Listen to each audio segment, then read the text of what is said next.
23rd of May 2024, and winter is coming. A bit of chatter on the media and even the radio today about AEMO warning of blackouts come summer or power shortages, and that they're chasing up reserve power, they call it.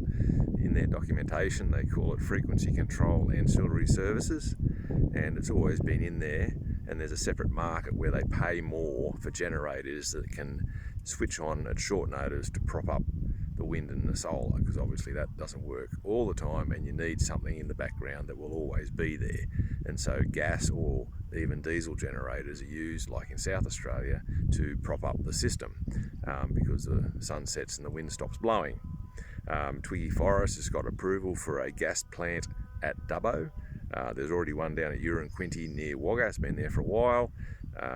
And there's one at Smithfield in Sydney, and there's others dotted around if you go on the web and look. And there's going to be more of them because it's something that they can basically plonk down and plug in near a substation and get instantaneous power if they burn enough gas or fuel, which still produces emissions. It's still combustion engine. So that's what your green transition is. And this isn't a failure of the green transition. This has always been the plan. It's part of it. They know there's going to be a shortage of power.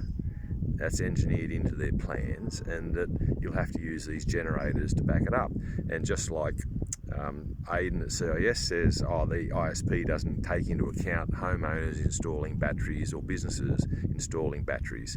Well, they don't need to force that on people. Well, they are forcing it on people, but they don't need to fund it, because us and businesses are all going to go out and pay to buy generators and buy batteries, because we need to keep the power on all the time to run our businesses and to keep the home lit.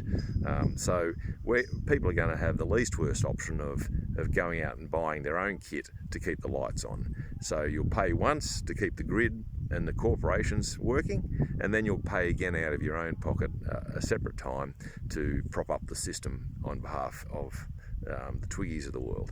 And that's always been the plan. And it's good for GDP, more money going around pumps the GDP. It's no good for business, it's no good for households, and it ruins Australian competitiveness even more than what it already has.